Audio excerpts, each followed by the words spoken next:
Good evening. This is All India Radio. I'm Saira Mushtaba with the news at 9.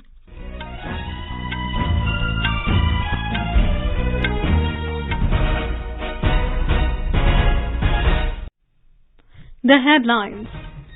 Prime Minister Narendra Modi to deliberate upon key issues of global concern at the G20 summit in Bali. Filing of nominations for the Gujarat Assembly elections ends. Retail inflation eases to 6.77%.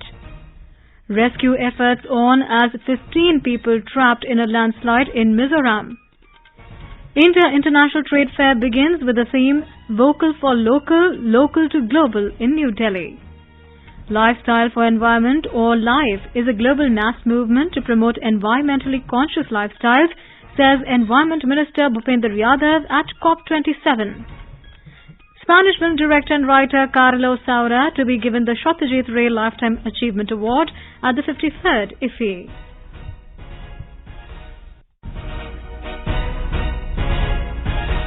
And now the news in detail. Prime Minister Narendra Modi has reached Indonesia on a 3-day visit to attend the 17th G20 summit in Bali. During the summit, G20 leaders will deliberate upon key issues of global concern under the summit theme of Recover Together, Recover Stronger. Sessions on food and energy security, health and digital transformation are part of the G20 agenda. The summit includes a leader's visit to a mangrove forest in Bali on the 16th of this month. On the sidelines of the summit, Prime Minister Modi will have several bilateral meetings with G20 leaders on India's evolving G20 priorities. He will also address and interact with the Indian community in Bali. At the closing session of the summit, the Indonesian president will symbolically hand over the G20 presidency to Prime Minister Modi. India will formally assume the G20 presidency from the 1st of December this year. A report. India will host the next G20 summit in September next year. India's G20 presidency hopes to provide new strength, direction and perspective to G20 discussions on diverse subjects which include green development, digital transformation, women-led development and greater voice to the global south in issues of international economic cooperation. The G20 is a premier forum for international economic cooperation and it plays a crucial role in shaping and strengthening the global architecture and governance on all major international economic and development issues. With Anand Kumar, Suparna Saikia, AIR News, Delhi. Chinese President Xi Jinping met the US President Joe Biden in person today in Bali, Indonesia. This was the first in-person meeting between both the leaders since Biden took office almost 2 years ago. According to statements released from both sides, the two presidents also exchanged views on the Taiwan issue, Ukraine crisis and other issues. In Mizoram, 15 people were trapped in a landslide at a stone quarry nearby Modar village in Shontia district this afternoon. Police sources said the accident occurred when a stone quarry collapsed on the workers working in a brick company undertaking construction of widening of National Highway 54. They said at least 15 workers were feared trapped in the debris. The landslide also buried 5 excavators, a big stone crusher and a drilling machine. Police along with company workers and volunteers have jointly started rescue operations. In Gujarat, filing of nominations for the first phase of assembly elections ended today. In the first phase, voting will be held for 89 seats in 19 districts on the 1st of December. There was a huge gathering of candidates and their supporters throughout the day in most of the assembly constituencies in Gujarat due to the last day of nomination. State Health Minister Kishore Kanani, Minister of State for Home Harsh Sanghvi, Rivaba Jadeja are among the prominent candidates of BJP who filed nomination papers today. From the Congress Party, former Leader of Opposition Paresh Dhanani and Arjun Morwadia and AAP Chief Ministerial candidate Isudhan Gadvi also filed nominations. Meanwhile, the lone sitting NCP MLA Kanwal Jadeja today resigned from the party and filed his nomination as an independent candidate from Kutiana seat. With Aparna Khoot, Sanjeev Sharma, AIR News, Ahmedabad. BJP has released another list of 18 candidates for the upcoming municipal elections in the local body elections in Delhi. Earlier, it had announced the names of 232 candidates for the Municipal Corporation of Delhi polls.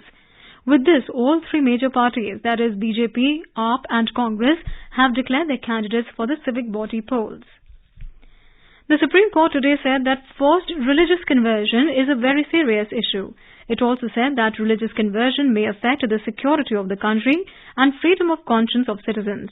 A bench comprising Justices M.R. Shah and Hema Kohli asked Solicitor General Tushar Mehta to enumerate measures to curb the practice. The apex court also asked the government to step in and make sincere efforts to check the practice. The court's observation came following a plea seeking direction to the central government and the states to take stringent steps to control fraudulent religious conversion. The Kerala High Court quashed the appointment of the Vice-Chancellor of the Kerala University of Fisheries and Ocean Studies, Dr. K. Reggie John, today.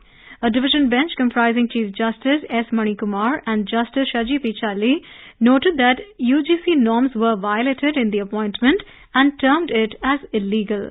The court also directed the governor, who is the Chancellor of the university, to initiate steps to appoint a new Vice-Chancellor as per the norms.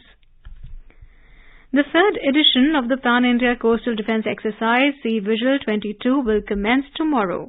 The exercise will take place along the coastline and exclusive economic zone of India, involving all the coastal states and union territories. The Defence Ministry said the exercise, conceptualized in 2018, seeks to assess measures taken to enhance maritime security since the 26/11 terror attack. Union Minister for Environment, Forest and Climate Change, Bhupendra Yadav, today launched a compendium on the concept of life or lifestyle for environment at the Inter Pavilion at COP27. The compendium, titled Prayas Se Prabhav Tak, From Mindless Consumption to Mindful Utilization, was launched on the sidelines of COP27 in Egypt. It highlights India's traditional best practices and key behavioral changes framework. Addressing the event, the minister said the world is at a critical juncture in the joint fight against climate change. He said the fight requires contribution from all stakeholders to ensure a sustainable and equitable planet. He said the mantra of life places individual contribution at the center stage to find solutions to problems posed by climate change. Speaking on Mission Life, Mr. Yadav said that it is a global mass movement which promotes environmentally conscious lifestyles at the individual level. He said that one must understand that climate change goes beyond just policy making and its effects transcend geopolitical borders. This is All India Radio giving you the news. For quick news updates round the clock, follow us on Twitter at AIR News Alerts. अपने business को बढ़ाने के लिए लीजिए आकाशवाणी का सहयोग और दीजिए उसे बुलंदियों के पंख। आपका बिजनेस लोकल है या राष्ट्रीय, आकाशवाणी देती है उपभोक्ताओं तक पहुंचने का हर विकल्प। और अब तो आप घर, दफ्तर या दुकान पर बैठे बैठे कर सकते हैं आकाशवाणी के किसी भी केंद्र के लिए विज्ञापनों की बुकिंग। आकाशवाणी के विभिन्न चैनलों पर विज्ञापन देना सुलभ और सस्ता। बुकिंग है तो संपर्क करें 8700014242 पर।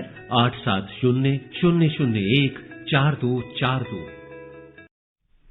Welcome back. You're listening to News at 9. The 41st edition of the India International Trade Fair began at Pragati Maidan in New Delhi today. The fair will continue till the 27th of this month. Commerce and Industry Minister Piyush Goyal inaugurated the fair. Talking to reporters, Mr. Goyal underlined the importance of local industries in the development of economic activities. मैं समझता हूँ जो माननीय प्रधानमंत्री मोदी जी ने अर्थव्यवस्था को मजबूत करने के कई सारे कार्यक्रम लिए, उसी के कारण आज भारत एक ब्राइट स्पॉट उभर रहा है पूरे विश्व के अर्थव्यवस्था में। This year, the theme is Vocal for Local, Local to Global. Bihar, Jharkhand and Maharashtra are partner states, while Uttar Pradesh and Kerala are participating as focus states in the fair. Our correspondent reports that 12 foreign countries are also participating in the fair. Nearly 2,500 domestic and foreign exhibitors are participating in the trade fair to showcase their products and services. The first 5 days of the trade fair are exclusively reserved for business days, and it will open to the general public from 19th of November. The timings of the fair will be 10 a.m. to 7:30 p.m. IITF tickets for both business days as well as general days can be purchased from customer care centers of 67 metro stations. On general days for the public, in case of weekend and holidays, the rates of IITF tickets will be 150 rupees for adult and 60 rupees for child, while on weekdays it will be 80 rupees for adult and 40 rupees for child. On business days, the ticket rates will be higher. For Divyang and senior citizens, the entry into the fair will be free. Anand Kumar, AIR News, Delhi. Sri Lanka President Ranil Wickremesinghe presented the annual budget 2023 before the parliament today. The budget aims to stabilize economic growth through cuts in expenditure and creating an internationally competitive workforce. The Sri Lankan president said that economic difficulties have eased over the past few months and forex reserves of the island nation improved to $3.1 billion. Our Colombo correspondent reports that the agreement on extending IMF assistance for Sri Lanka is yet to be finalized. The budgetary proposals hint at an expected growth rate of 7 to 8% through various reforms. Through the reforms, the Sri Lankan president called for creation of an economy tailored to meet the aspirations of the youth that transcends protests and struggles. Several measures to improve balance of payments, including annual growth of exports and foreign direct investments of $3 billion over the next decade, are also proposed. At the same time, new investment zones in western and northwestern provinces are also planned. For AIR News, Dr. Ahmed Moin Faruqi from Colombo. India has extended aid of $4 billion to the country facing its most severe economic crisis since independence in 1948. The United Nations Human Rights Council announced on Monday that it would hold a special session on the human rights situation in Iran on the 24th of November. Crackdown on mass protests have left hundreds dead in the country. The decision comes after the German and Icelandic ambassadors to the UN in Geneva submitted a request for such a meeting on Friday. Youth Affairs and Sports Ministry today announced the National Sports Awards 2022. The awardees will receive the awards from the President of India at the Rashtrapati Bhavan on the 30th of this month. Table tennis player Sharat Kamal Achand has been chosen for Major Dhyan Chand Khel Ratna Award. Chess prodigy R. Pragnananda is amongst the 25 Arjuna awardees, which includes names like Seema Punia, Lakshya Sen and Nikhat Zareen. 5 coaches have been chosen for Dronacharya Award in the regular category and 3 coaches in the lifetime category. Dhyan Chand Award for Lifetime Achievement in Sports and Games will be given to 4 sportspersons, including Ashwini Akunji C, Dharamveer Singh, B.C. Suresh and Neer Bahadur Gurung. National Sports Awards are given every year to recognize and reward excellence in sports. Spanish film director and writer Carlos Saura will be conferred the Satyajit Ray Lifetime Achievement Award 2022 at the upcoming 53rd edition of International Film Festival of India, IFFI, at Goa. Making the announcement, Minister of State for Information and Broadcasting L. Murugan said more than 180 films will be screened at the international section of the festival this year. He was addressing a curtain-raiser press conference ahead of the festival in New Delhi today. The minister informed that for the first time in IFFI's history, a children's film package has been introduced. Secretary, Ministry of Information and Broadcasting, Apurva Chandra said, for the first time, a pavilion from several countries, states and film organizations will be set up on a beautiful promenade along the sea in Panjim, Goa. The Film Bazaar of IFFI this time would be substantially changed. This time in IFFI, Technology Exhibition of Media and Entertainment will be held. पहली बार Ministry of Ayush, जो कि official wellness partner है delegates के, वो योगा को promote करेंगे. जगह जगह योगा के डिमॉन्स्ट्रेशंस होंगे और हेल्थ चेकअप होगा. बाकी होम्योपैथी, नेचुरोपैथी, आयुर्वेदा का जो डेलीगेट्स होंगे उनको उसके बारे में जानकारी दी जाएगी. For the first time the government of Goa is hiring caravans which have screens to showcase film to the masses. And the purpose of this is जो गोवा की पब्लिक है उनको भी इसके अंदर शामिल होने का मौका मिले. Retail inflation eased to a 3-month low of 6.77% in October this year. As per the Ministry of Statistics and Program Implementation's data released today, the Consumer Price Index came down mainly with an easing in prices of food and beverages. And now, before we end the bulletin, the headlines once again. Prime Minister Modi to deliberate upon key issues of global concern at the G20 summit in Bali. Filing of nominations for the Gujarat Assembly elections ends. Retail inflation eases to 6.77%.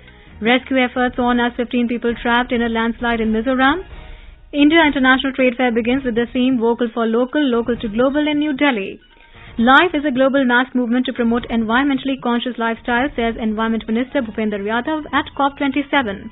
Spanish film director and writer Carlos Saura to be given Satyajit Ray Lifetime Achievement Award at 53rd IFFI. That's all in the news at 9.